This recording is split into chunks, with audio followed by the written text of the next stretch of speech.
Boa noite a todos. Quero saudar os amados irmãos com a graça e a paz do nosso Senhor e Salvador Jesus Cristo.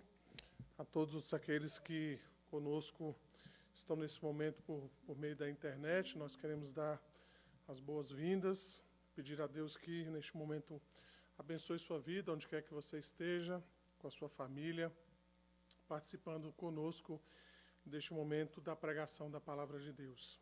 Nós vamos começar orando, suplicando a graça de Deus, suplicando para que o Senhor fale aos nossos corações nessa noite.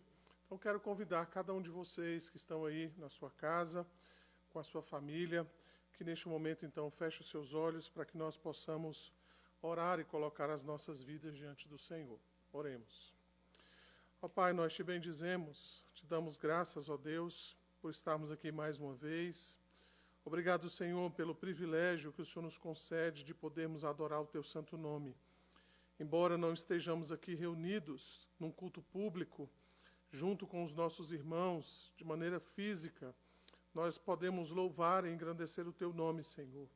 E pedimos que o Senhor mesmo possa dirigir, Senhor, tudo o que há de acontecer, Senhor, neste culto, nessa noite. Senhor, abençoa cada um dos nossos irmãos que estão neste momento, ó Deus, conosco nessa transmissão online, que a graça do Senhor possa alcançar o coração deles, ó Deus, onde quer que eles estejam. Aqueles que porventura não conhecem ainda o Teu nome, também participam conosco dessa transmissão, possam ser abençoados, ó Deus, pelo Teu Santo Espírito. Senhor, se conosco, nos abençoe, fale aos nossos corações nessa noite, Senhor, e que, sobretudo, o Teu nome seja glorificado em nossas vidas. Assim nós oramos, agradecidos em nome de Jesus. Amém. Quero fazer uma leitura da palavra de Deus no Evangelho de João, capítulo 6. Farei a leitura a partir do verso 27 até o versículo de número 40. Evangelho de João, capítulo 6, os versos de 27 a 40. Aqueles que nos acompanham aí pela internet, se também quiserem nos acompanhar na leitura do texto da Escritura, Evangelho de João, capítulo 6, os versos 27 até o verso 40. A palavra de Deus nos diz: trabalhem, não pela comida que se estraga, mas pela que permanece para a vida eterna, a qual o Filho do Homem dará a vocês, porque Deus, o Pai, o confirmou com o seu selo. Então lhe perguntaram: que faremos para realizar as obras de Deus? Jesus respondeu: a obra de Deus é esta, que vocês creiam naquele que ele enviou.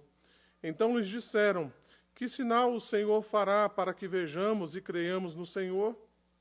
O que o Senhor pode fazer? Nossos pais comeram o maná no deserto, como está escrito: deu-lhes a comer pão do céu. Jesus lhes disse: em verdade lhes digo, que não foi Moisés quem deu o pão do céu para vocês. Quem lhes dá o verdadeiro pão do céu é meu Pai, porque o pão de Deus é o que desce do céu e dá vida ao mundo. Então lhes disseram: Senhor, dê-nos sempre desse pão. Jesus respondeu: eu sou o pão da vida. Quem vem a mim jamais terá fome, e quem crê em mim jamais terá sede. Porém, eu já disse que vocês não creem, embora estejam me vendo. Todo aquele que o Pai me dá, esse virá a mim, e o que vem a mim, de modo nenhum lançarei fora. Porque eu desci do céu, não para fazer a minha própria vontade, mas a vontade daquele que me enviou. E a vontade de quem me enviou é esta, que eu não perca nenhum de todos os que ele me deu. Pelo contrário, eu ressuscitarei no último dia. De fato, a vontade de meu Pai é que todo aquele que vir o Filho e nele crer tenha a vida eterna, e eu o ressuscitarei no último dia. Que maravilha de passagem que nós acabamos de ler. Que o Senhor, então, fale aos nossos corações através da palavra do Senhor. Nós vamos cantar, louvar ao Senhor neste momento com o hino 270, Desafio.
Novamente eu quero ler a palavra de Deus, Isaías 43, os versos 25 a 26.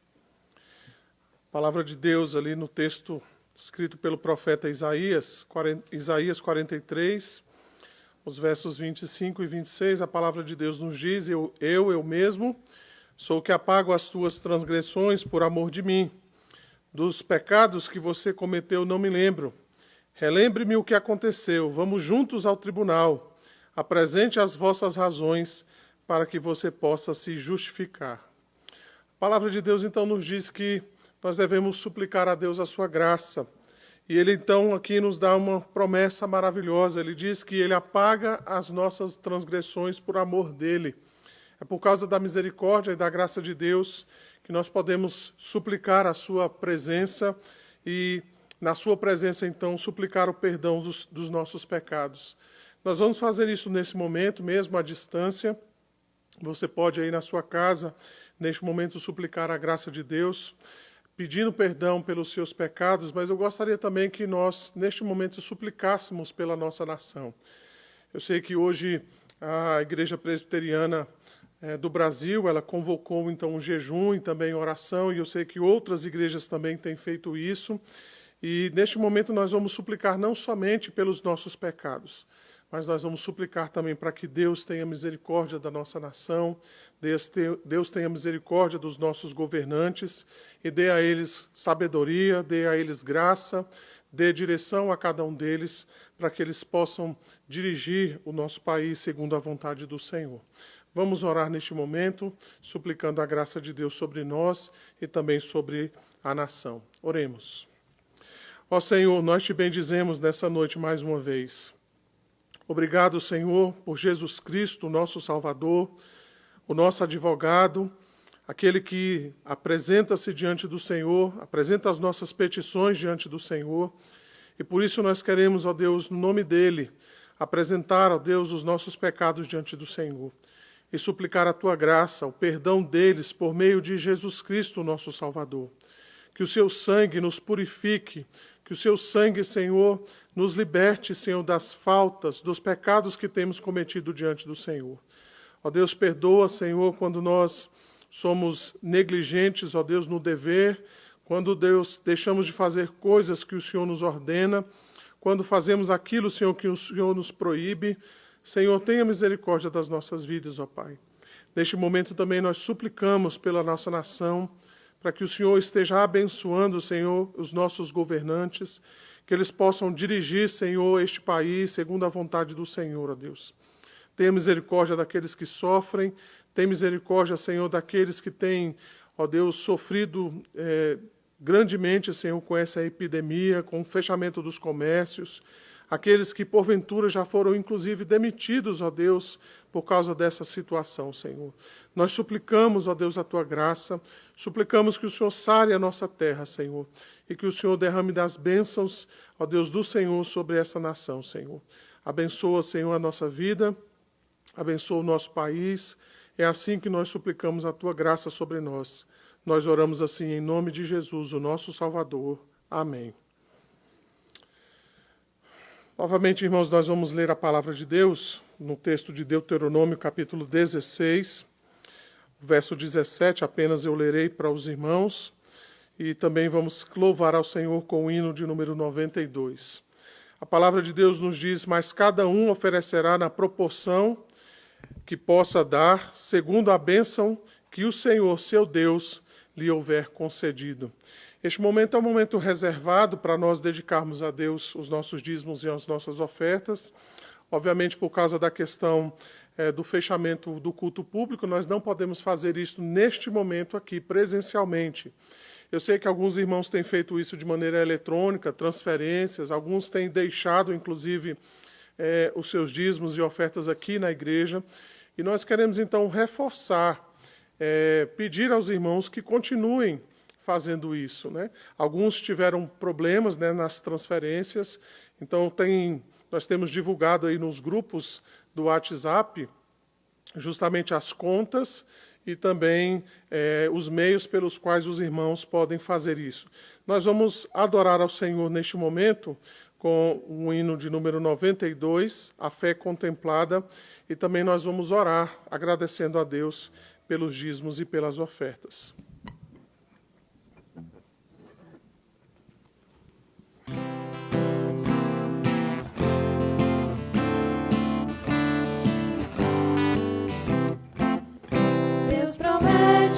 Grandes coisas conceder a qualquer que peça, crendo que há de obter, esperando sem na fé enfraquecer. O Senhor a fé contemplará, tua fé, Jesus, contemplará. Sim, o que Jesus promete dá, Ele vê o coração e responde a petição. Tua fé, Jesus, contemplará. Quantas maravilhas Deus realizou por alguém que firme nele confiou e que da promessa em nada duvidou. O Senhor a fé contemplará.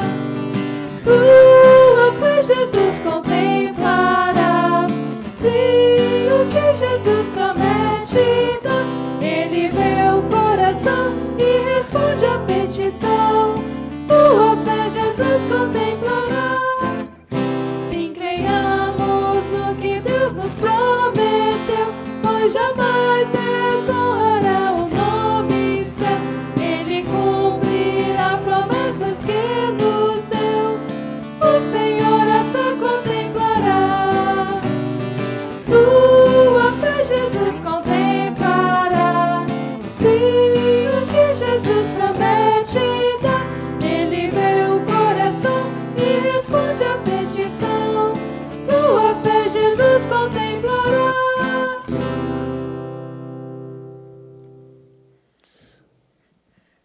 Vamos orar nesse momento agradecendo a Deus pelos dízimos e também pelas ofertas. Obrigado, Senhor, porque o Senhor é misericordioso. Obrigado, Senhor, porque o Senhor não só tem nos dado o sustento espiritual, mas o Senhor também tem nos sustentado, Senhor, materialmente. Nada tem nos faltado, Senhor, nós te agradecemos por isso. O Senhor, apesar das dificuldades e das lutas que temos enfrentado, o Senhor tem sido fiel e misericordioso para com cada um de nós, ó Pai. Nós te agradecemos por estes irmãos e irmãs que têm entendido, Senhor, e têm compreendido a fidelidade do Senhor e tem dado parte daquilo que o Senhor mesmo tem dado a cada um deles, devolvendo ao Senhor o dízimo e também a oferta, Senhor. Que o Senhor possa superabundar, ó Deus, em graça, em bondade e em misericórdia sobre a vida de cada um deles, suprindo, Senhor, a necessidade de cada um. Ó Deus, abençoa aqueles que, porventura, não podem participar deste momento, Senhor, porque enfrentam lutas, enfrentam dificuldades na área financeira, ou até mesmo se encontram desempregados neste momento, ó Deus. Que o Senhor também os supra cada um deles, ó Deus, por meio da Tua bondade, Senhor, por meio da Tua graça. Nós te bendizemos e te louvamos. Assim nós oramos agradecidos, ó Deus, consagrando esses dízimos e essas ofertas ao Senhor. Nós oramos assim em nome de Jesus. Amém. Nós vamos continuar louvando ao nosso Deus. Boa noite aos nossos irmãos que estão nos assistindo, a quem também está assistindo a primeira vez.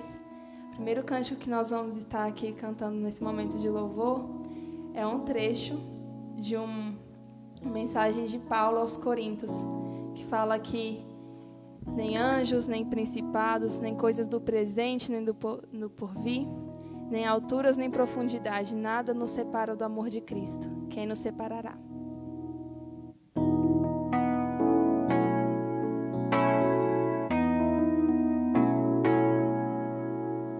Quem nos separará do amor de Cristo? Será tribulação, angústia ou perseguição, fome ou nudez, perigo ou espada? Quem nos separará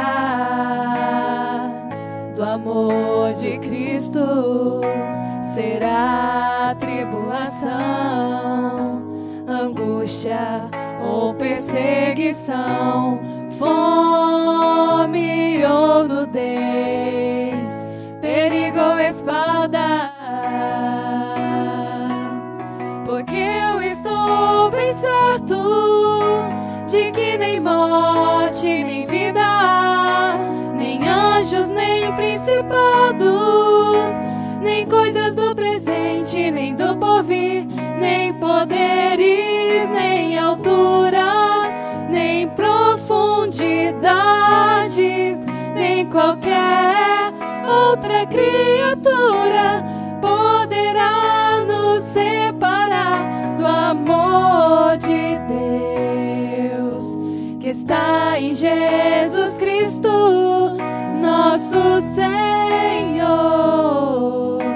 que está em Jesus Cristo. Quem nos separará do amor de Cristo? Será tribulação, angústia ou perseguição, fome ou nudez, perigo ou espada? Porque eu estou bem certo de que nem morte, nem vida, nem anjos, nem principados, nem coisas do presente, nem do porvir, nem poderes, nem alturas, nem profundidades, nem qualquer outra criatura poderá nos separar do amor de Deus, que está em Jesus Cristo, nosso Senhor, que está em Jesus Cristo. Nada, nada poderá nos separar, nada, nada poderá nos separar do amor de Deus, que está em Jesus Cristo, nosso Senhor, que está em Jesus Cristo. Quem nos separará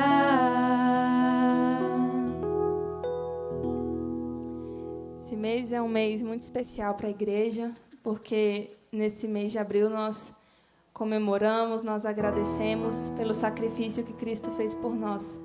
E a próxima música, o refrão dela fala que mesmo quando eu chorar, as minhas lágrimas serão para aumentar a minha fé. Então que possamos agora, nesse momento de angústia, de dificuldade, de gratidão, possamos deixar tudo aos pés da cruz, aos pés daquele que morreu por nós, pagou pelos nossos pecados.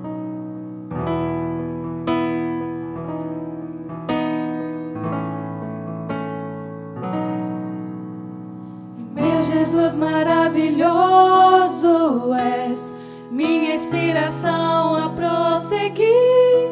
E mesmo quando tudo não vai bem, eu continuo olhando para ti, pois sei que tu tens o melhor pra mim. Há um segredo no teu coração, ó, dá-me forças pra continuar, guardando tua promessa em oração. Firme, ó Deus, está meu coração, firme nas promessas do Senhor. Eu continuo olhando para ti, e assim eu sei que posso prosseguir. E mesmo quando eu chorar, as minhas lágrimas serão para regar a minha fé e consolar meu coração. Pois o que chora aos pés da cruz, clamando em nome de Jesus, alcançará de ti, Senhor, misericórdia, graça e luz.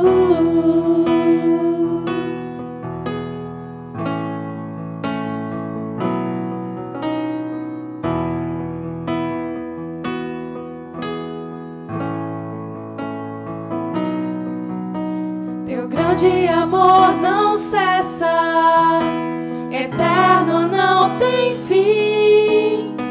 Quão grande és tu, Senhor, quão grande és pra mim.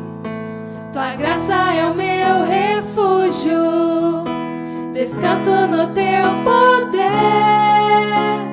Maravilhoso és, maravilhoso és pra mim.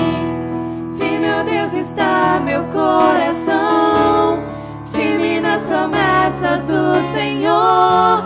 Eu continuo olhando para ti, e assim eu sei que posso prosseguir. E mesmo quando eu chorar, as minhas lágrimas serão para regar a minha fé e consolar meu coração. Pois o que chora aos pés da cruz, clamando em nome de Jesus, alcançará de ti, Senhor, misericórdia, graça e luz.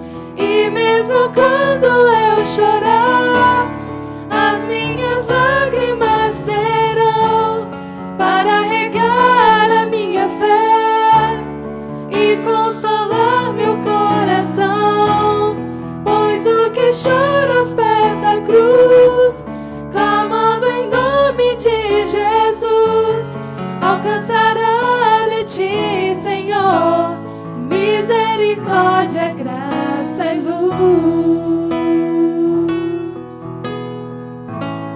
Misericórdia, graça e luz. Misericórdia, graça e luz.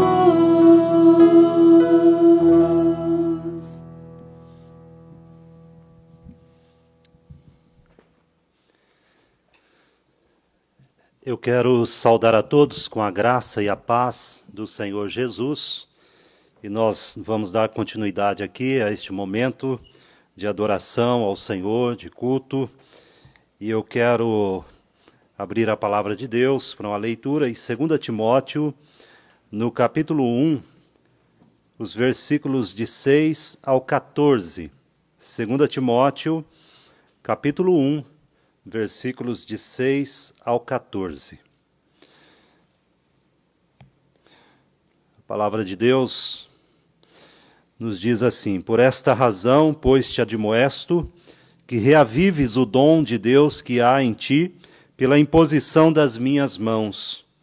Porque Deus não nos tem dado espírito de covardia, mas de poder, de amor e de moderação. Não te envergonhes, portanto, do testemunho de nosso Senhor, nem do seu encarcerado, que sou eu. Pelo contrário, participa comigo dos sofrimentos a favor do Evangelho, segundo o poder de Deus, que nos salvou e nos chamou com santa vocação. Não segundo as nossas obras, mas conforme a sua própria determinação e graça, que nos foi dada em Cristo Jesus antes dos tempos eternos, e manifestada agora pelo aparecimento de nosso Salvador, Cristo Jesus, o qual não só destruiu a morte, como trouxe à luz a vida e a imortalidade, mediante o Evangelho, para o qual eu fui designado pregador e apóstolo e mestre. E por isso estou sofrendo estas coisas. Todavia não me envergonho, porque sei em quem tenho crido, e estou certo de que Ele é poderoso para guardar o meu depósito até aquele dia. Mantenho o padrão das sãs palavras que de mim ouviste com fé e com o amor que está em Cristo Jesus. Guardo o bom depósito mediante o Espírito Santo que habita em nós. Vamos orar. Senhor, diante da Tua palavra nós estamos, crendo que ela é a verdade absoluta do Senhor e crendo que a Tua igreja é sustentada e alimentada através desta palavra, que o Senhor aplica em nossos corações através do Teu Espírito. E é a Ele que nós rogamos neste momento, que a mensagem que nós vamos ouvir nesta noite venha da parte do Senhor para nós e console, conforte o nosso coração, mas também nos instigue a fazer a Tua vontade, nos tire do comodismo e nos faça avançar, para que creiamos que tudo está em Tuas mãos. Assim oramos, Pai, em nome de Jesus. Amém, Senhor. Certa jovem universitária de uma família evangélica teve um debate na universidade, então, com duas amigas. Uma materialista e outra, então, espiritualista. E essas, então, junto com ela, entraram neste debate e as quais tumultuaram a fé daquela jovem. E ela chega em casa, então, em pânico, desesperada, desnorteada, pega o telefone, liga para o seu pastor e quase em prantos diz: pastor, por favor, pelo amor de Deus, me diga em que eu creio.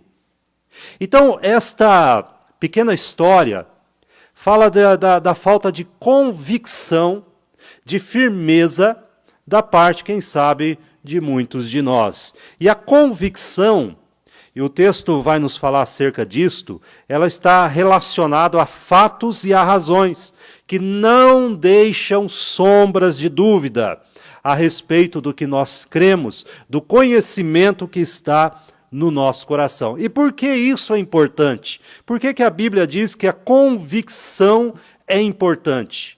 Porque no ministério que temos, que pesa sobre todos nós, crentes, de ganhar almas, esta certeza é de importância definitiva. Veja que o versículo 12, que é a tônica desse texto que nós lemos, ele é o ponto alto que Paulo está dizendo aqui, e é o tema que nós queremos falar um pouquinho nesta noite. Ele vai dizer o seguinte: por isso estou sofrendo estas coisas. Todavia não me envergonho, não me envergonho, porque sei em quem tenho crido. E é justamente acerca disso que eu quero falar um pouco nesta noite. Eu sei em quem tenho crido. Esta declaração de Paulo deve ser também a nossa declaração nesta noite. Eu sei com todas as letras, com toda a convicção do meu coração em quem tenho crido. Então também, nesta noite, nós queremos trazer essa convicção ao nosso coração, despertá-la em nossa vida e também, quem sabe, nesta mesma noite, neste mesmo momento, que você que está aí nos ouvindo não tenha plena convicção em seu coração acerca das verdades e das realidades espirituais. Então Paulo vai falar um pouquinho sobre o fundamento, no que se fundamenta a sua convicção, aonde está ancorada esta fé. Veja aqui no versículo 10 do capítulo 2 de 2 Timóteo, ele vai dizer que essa convicção em seu coração não nasce de si mesmo, ela não está ancorada em si própria, na sua própria capacidade, no seu próprio poder, na sua própria persuasão, sabedoria. Não, ele vai dizer no capítulo 2 de 2 Timóteo, no versículo 10, que esta convicção está em Cristo Jesus. Veja que ele vai dizer, por esta razão, tudo suporto por causa dos eleitos, para que também eles obtenham a salvação que está em Cristo Jesus com eterna glória. Então, veja que no versículo de número 8, ele vai dizer, lembra-te de Jesus Cristo, ressuscitado de entre os mortos. Meus irmãos, a convicção do cristão está baseada, ancorada, apoiada em bases sólidas, que é a pessoa de Jesus Cristo. E nele, estas verdades são inquestionáveis. Essa é a convicção do coração de Paulo, deste apóstolo, porque ele vai dizer assim, eu tudo suporto por causa dos eleitos. Como que esse homem estava disposto, então, a entregar a sua própria vida numa morte horrenda, se não houvesse em seu coração uma convicção firme acerca de Jesus Cristo e do que ele fez e do que ele faz pelo seu povo? Ele vai dizer, olha, eu suporto, e de fato ele suportou fome, suportou frio, como ele mesmo vai narrar aquilo que ele havia suportado, mas não como um troféu, mas ele diz que ele suporta tudo isto, porque ele sabe da magnitude do Evangelho de Jesus que transforma os corações. Veja que muitas vezes nós, como cristãos, somos como crente um tanto quanto instáveis. Às vezes suportamos muito pouco. Às vezes não estamos dispostos às últimas consequências ou a poucas consequências acerca do Evangelho de Jesus Cristo na nossa vida e na nossa experiência. Essa convicção fez parte da alma de todos os demais apóstolos que vieram antes de Paulo, os mártires do cristianismo. Essa convicção também nós encontramos lá no relato de Filipe e Natanael. Quando Filipe, então, se encontra com Jesus, ele reconhece que diante dele está o legítimo Messias, aquele que o Antigo Testamento havia falado, estava ali encarnado, palpável, Cristo Jesus. Ao ser convencido disto, Filipe então encontra Natanael e lhe fala deste grande achado, desta grande descoberta. E Natanael então contesta Filipe. E olha a resposta de Filipe lá em João, capítulo 1, os versículos 43 em diante. A resposta de Filipe é uma só: vem e vê. Venha e vê. Esta é a convicção, esta convicção, meus irmãos, ela parte do princípio de um encontro pessoal com Jesus Cristo.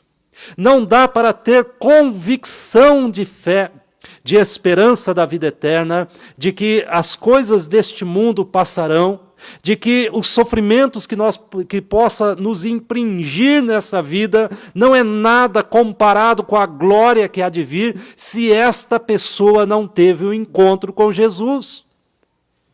Bom, Filipe então vai dizer a Natanael, você precisa ver, você precisa ir até ele. E esta continua sendo a mensagem do Evangelho.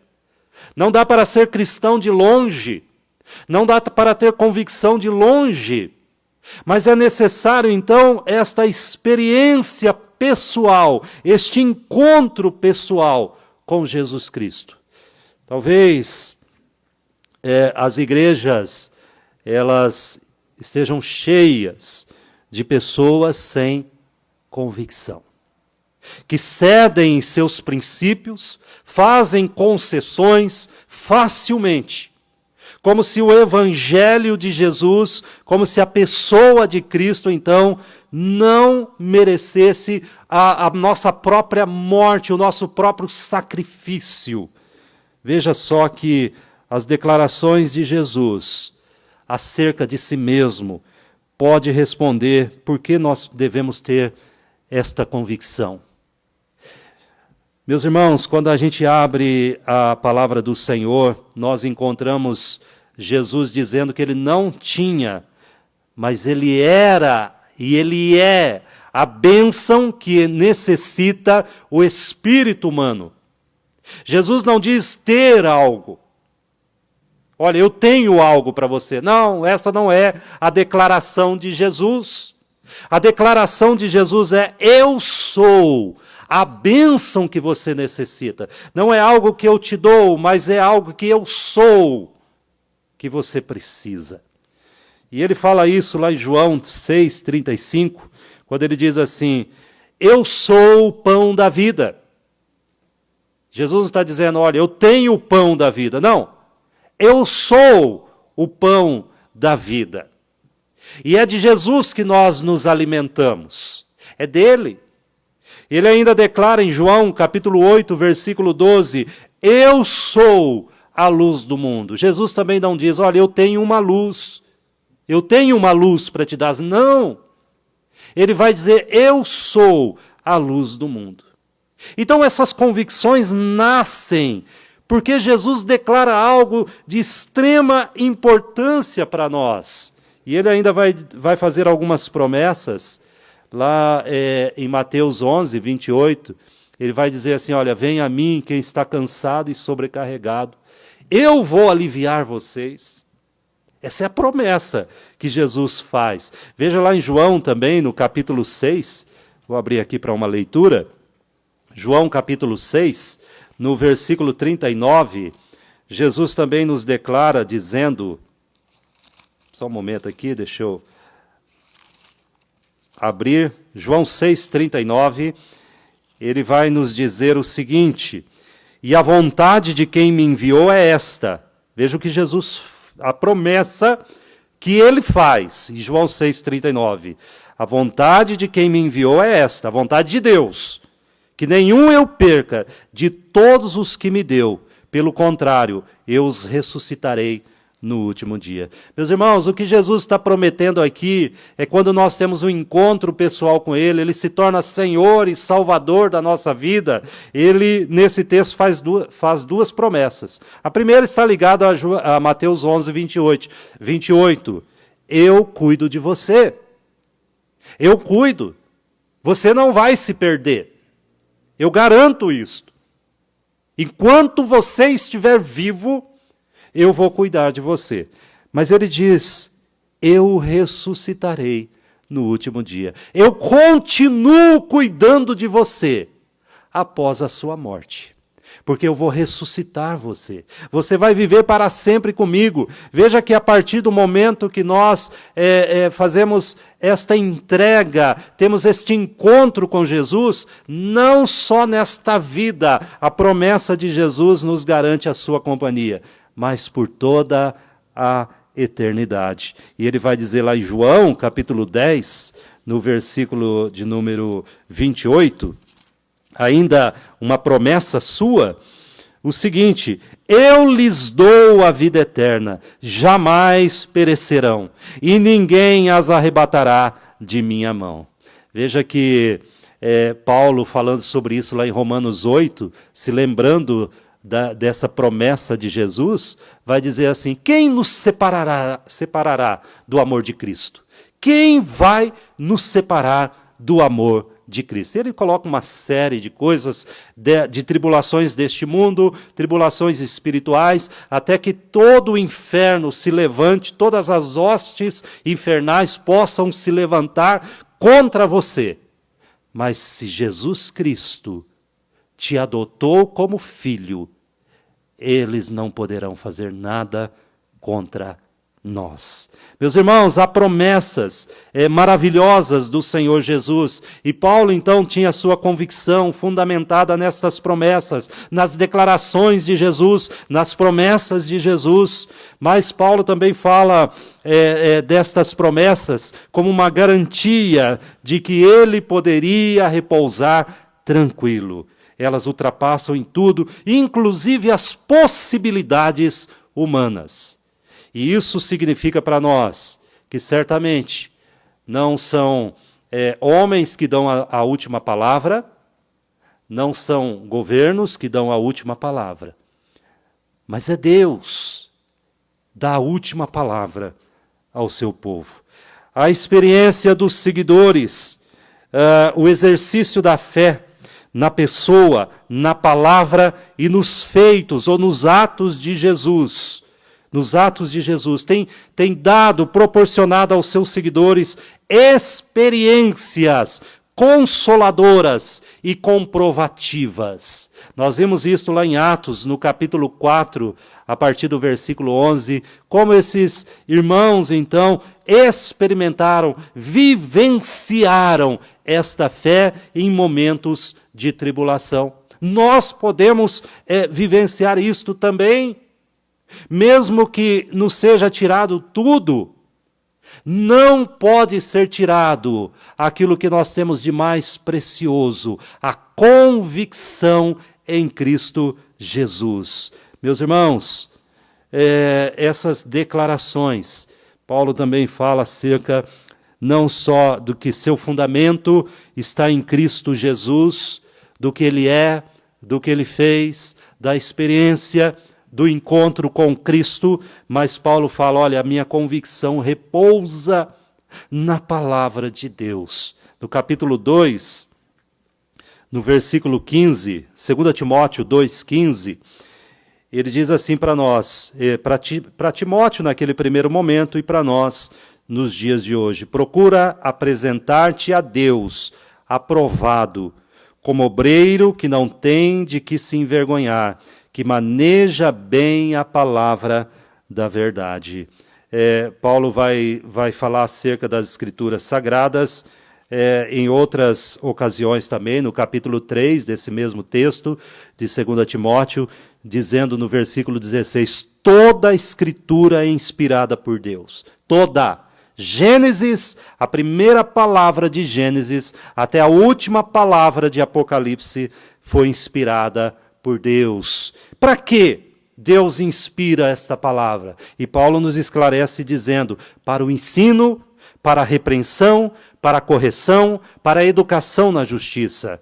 E o propósito disto tudo, o objetivo, ele vai nos dizer no versículo 17 do capítulo 3 de 2 Timóteo, a fim de que o homem de Deus seja perfeito e perfeitamente habilitado para toda boa obra. Então, este conselho que Paulo dá a Timóteo, no capítulo 2, versículo 15, procura apresentar-te a Deus aprovado, serve para nós, procura apresentar-te a Deus aprovado. E como eu posso fazer isto, pastor, me apresentar a Deus aprovado? Bom, Paulo fala deste encontro pessoal. Ninguém pode se apresentar a Deus sem Cristo. Ninguém. Ninguém pode chegar diante de Deus sem a presença de Jesus, sem que tenha tido esse encontro com Cristo.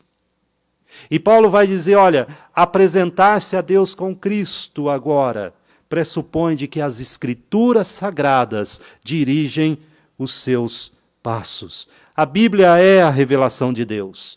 Ela revela o Deus soberano.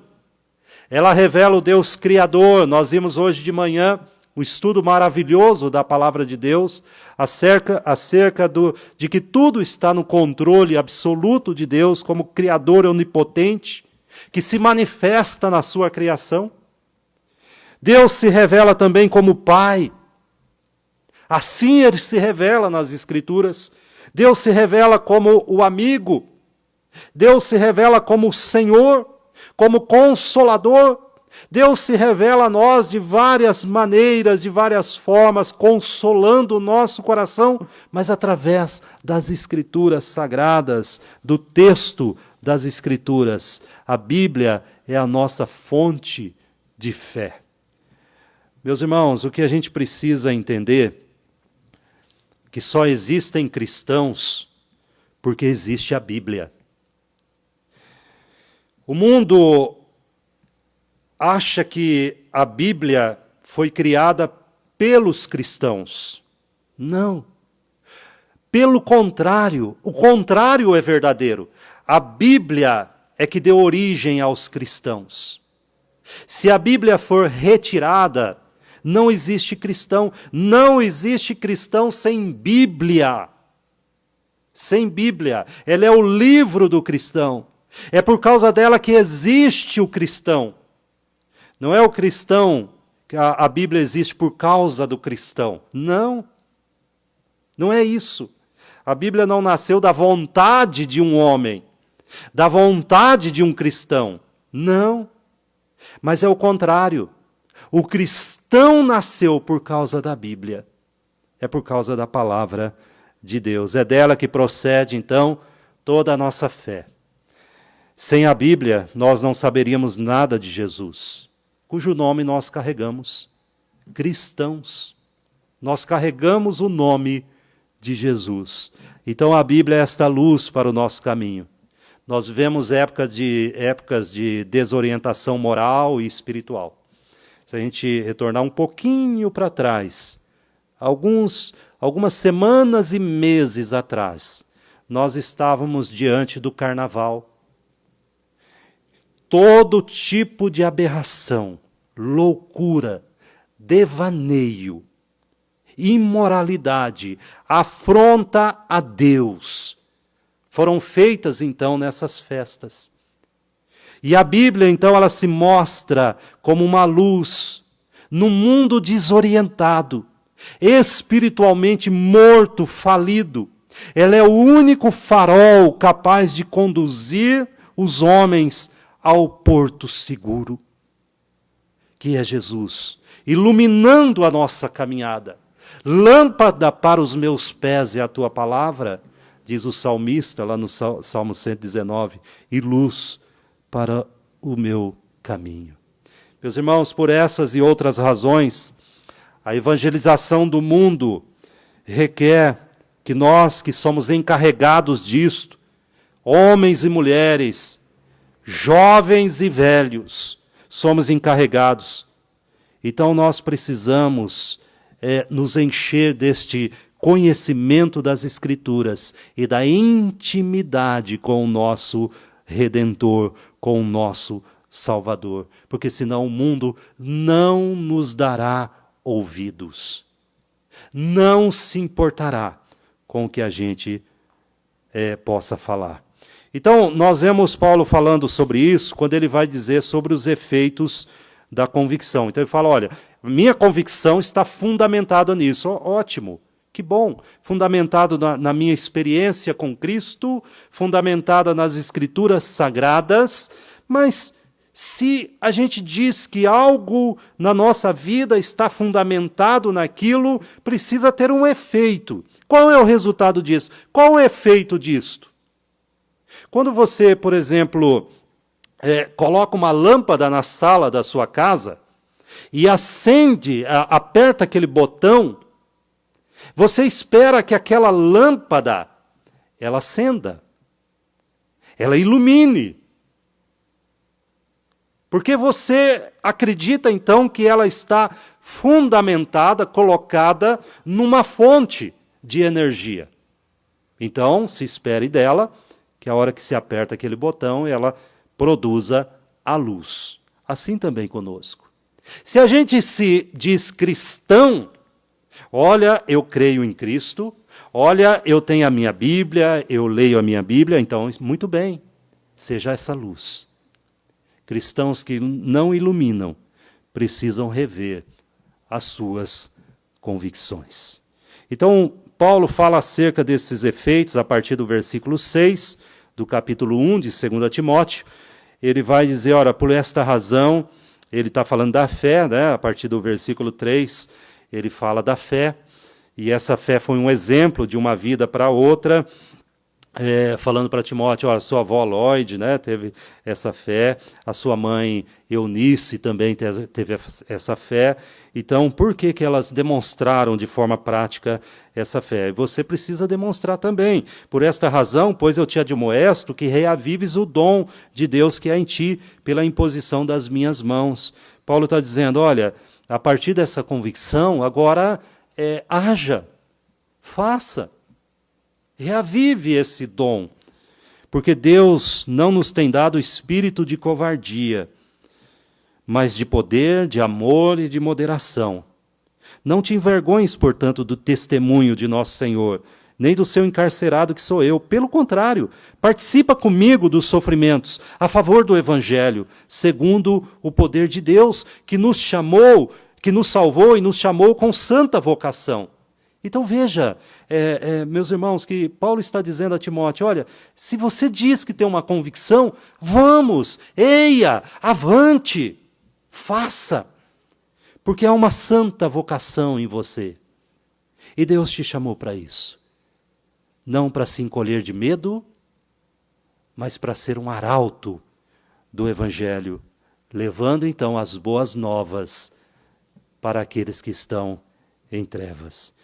Não segundo as nossas obras, diz ele no versículo 9, mas conforme a sua própria determinação e graça, a determinação e graça de Deus, que nos foi dada em Cristo Jesus, antes dos tempos eternos. E ele começa então esta argumentação. Eu estava lendo certa vez uma história, melhor dizendo, um livro, e no livro o autor então conta uma história que eu achei interessante, que ele disse que em certo lugar havia um cidadão que era ateu. Ateu.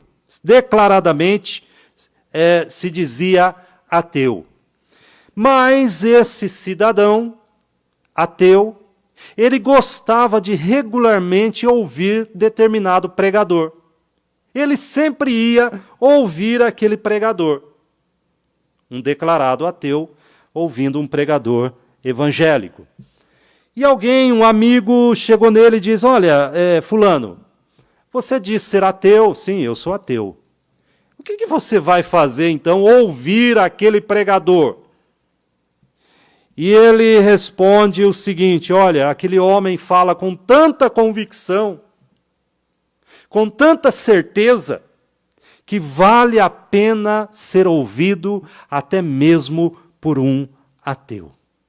Meus irmãos, o mundo não vai nos ouvir se não ver em nós a convicção que pode ser encontrada em Cristo Jesus. Não vai ouvir. Ela precisa ver em nós esse entusiasmo, aquele que nós encontramos lá em Pedro, em João. Quando Pedro e João, então, lá em Atos 4, você vai encontrar lá a partir do versículo 18 de Atos, capítulo 4, eles são pressionados pelo Sinédrio para não falarem mais no nome de Jesus. E eles respondem, aqueles homens, com a alma em chamas, com o coração pegando fogo, que não podiam deixar de falar das coisas que viram e das coisas que ouviram. Isso é convicção. Crente sem convicção. Crente que não convence nem a si mesmo. Talvez tenha que rever, então, a sua experiência com Deus, com Cristo Jesus, o ressurreto. A vivência com o Senhor deu a esses apóstolos a convicção. E esta convicção lhes acende a alma, independente, meus irmãos, da situação. Uma chama crepitante em seus corações de entusiasmo na pregação do Evangelho não lhes abandonou, mesmo diante de grandes tribulações e controvérsias. Nós vivemos dias difíceis. Dias, então, que muitos crentes perderam o brilho. Isso pode ser visto até nos seus olhos. Perda de entusiasmo, perda de motivação, de alegria. Olhando mais para a circunstância do que para o Redentor. Ouvindo mais as vozes dissonantes deste mundo do que a suave e doce voz do Redentor, que deveria ser então a voz mais importante da sua vida. Meus irmãos, esta é a nossa necessidade nesses dias que se passam. Nós não sabemos o que acontecerá com a igreja, nós não sabemos o que acontecerá, nem mesmo com o nosso mundo. Mas nós precisamos nos firmar na rocha, para que a convicção não nos abandone. A causa de Deus, a causa de Cristo, precisa de homens e mulheres, jovens e anciãos, tocados pelo fogo do altar. Quando a gente vê lá em Isaías capítulo 6, Isaías diante de uma terrível situação em sua pátria. Ele vai visitar a igreja, ele se coloca diante de Deus no templo, e ali o Senhor fala com ele. Ele é tocado pelo altar com uma brasa viva. E ele então, com entusiasmo, proclama e comunica o Evangelho. Por 40 anos, Isaías foi um fiel proclamador da mensagem, até que o Senhor o leve. Meus irmãos, precisamos disso. Paulo diz que nós precisamos estar dispostos e ter coragem até para o sacrifício. Ele vai dizer, olha, no versículo 7, ele fala, olha, Deus não deu espírito de covardia. E no versículo 8, ele vai dizer que esse espírito de covardia não fazia parte da vida dele. Porque por causa do Evangelho, ele estava encarcerado. E ele diz para Timóteo, participa destes sofrimentos comigo. Não se envergonhe de mim. Não tenha vergonha de mim. Participa comigo a favor do Evangelho. Porque o Evangelho, grita Paulo lá em Romanos 1, é o poder de Deus. O Evangelho é o poder de Deus para a salvação de todo aquele que crê. Este é o Evangelho. E Paulo estava preso, Paulo estava sofrendo, havia sacrifício da sua liberdade por causa do Evangelho. Lá em Atos capítulo 20, Paulo então, quando ele se encontra com os presbíteros em Éfeso, ele está em caminho para Roma, e esta viagem de Paulo, ele é um prisioneiro, ele seria julgado em Roma, e lá em Éfeso ele se encontra com os presbíteros da igreja. Os presbíteros descem até ali ao porto, e Paulo vai dizer no capítulo 20, admoestando ali aqueles irmãos no versículo 24, em nada considero a vida preciosa para mim mesmo. Em nada eu considero a vida preciosa para mim mesmo. E Jesus vai dizer, aquele que quer conservar a sua vida, perde. Paulo vai dizer, melhor dizendo, e aquele que perder a sua vida em meu nome, esse ganha. Veja que a pregação de Pedro, lá em Atos 2:41, é carregado de convicção. E Deus, então, através desta pregação, nós vemos um extraordinário resultado no dia de Pentecostes, onde muitas almas são tocadas por esta pregação, pelo Espírito Santo de Deus, através daquele homem. Quando nós encontramos Estevão, e é um exemplo notável, os inimigos do Senhor não podiam sobrepor-se à sabedoria do Espírito com que Estevão falava. E que Espírito era este? O Espírito Santo de Deus. A tal ponto, então, que arrebanharam falsas testemunhas, subornaram essas falsas testemunhas que, de forma cínica, acusaram Estevão de crimes, porque não tinham nada a acusá-lo. Mas isto, então, foi demonstrado no próprio rosto de Estevão, onde testemunhas disseram: era o rosto de um anjo e não de um homem. E este ilustre diácono paga com a sua vida o testemunho da sua fé.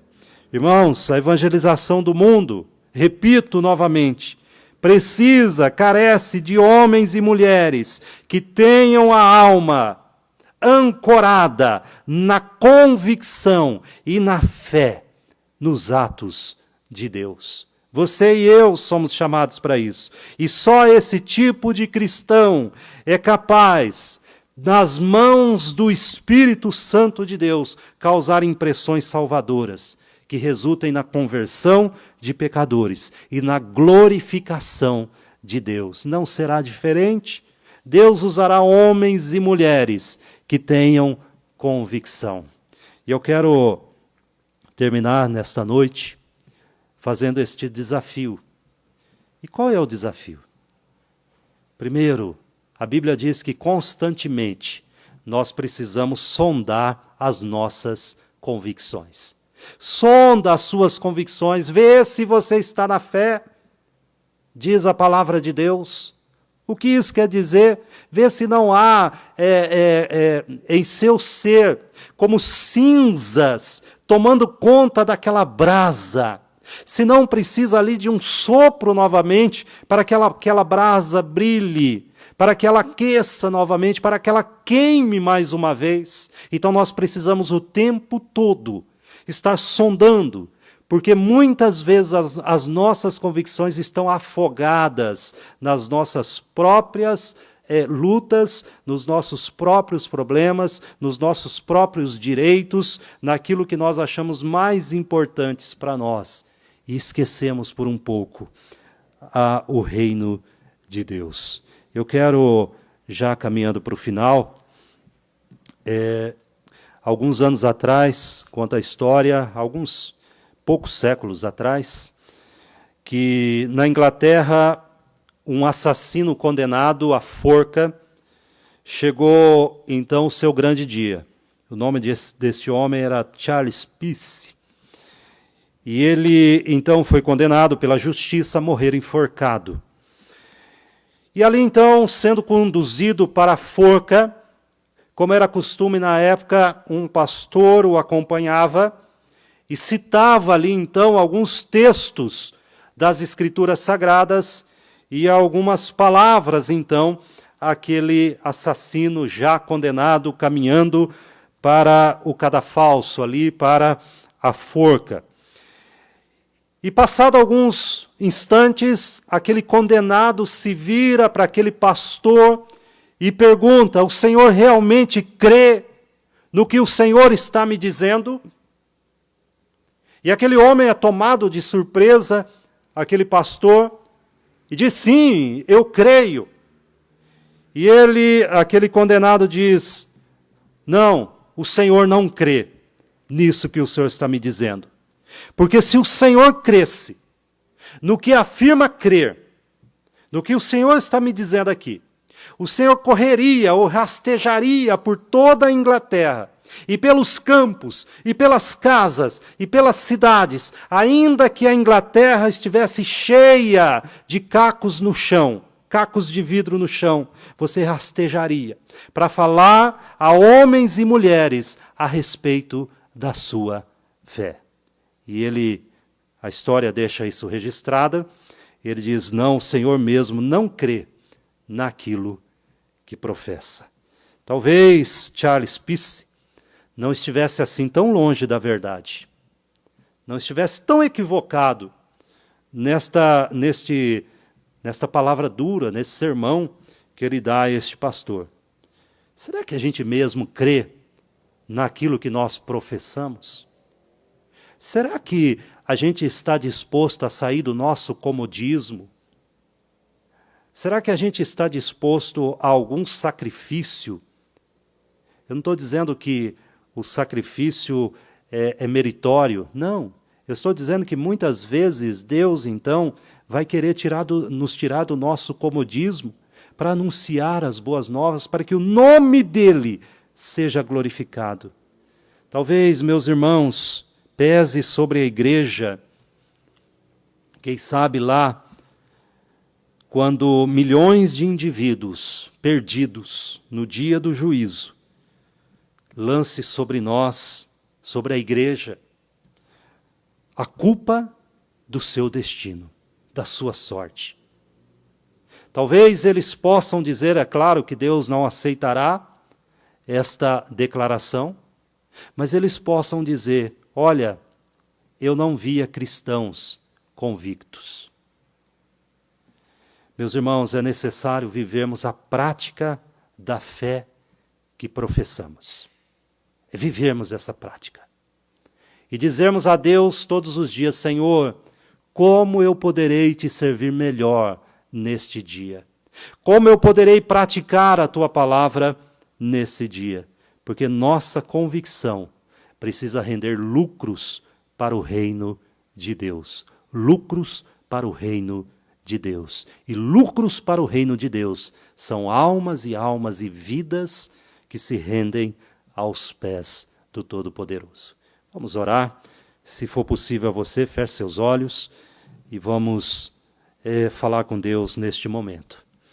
Pai querido, celestial, glorioso Senhor, nós estamos aqui nesta noite em culto de adoração para que a Tua palavra nos molde, Senhor, nos incentive.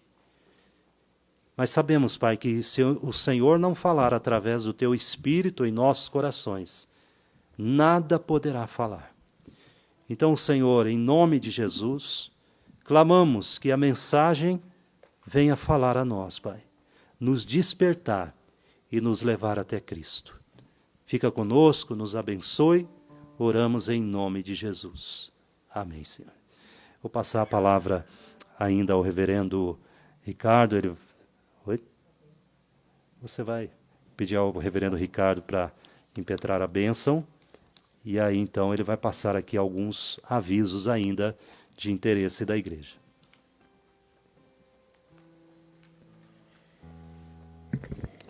Nós vamos receber a bênção do nosso Deus. Agora, amados irmãos, que a graça do nosso Senhor e Salvador Jesus Cristo, que o amor de Deus, do nosso bendito Pai, que a comunhão e as doces consolações do Espírito Santo sejam sobre todos nós aqui presentes e sobre todo o povo de Deus espalhado sobre a face da terra, hoje e para todos sempre. Amém.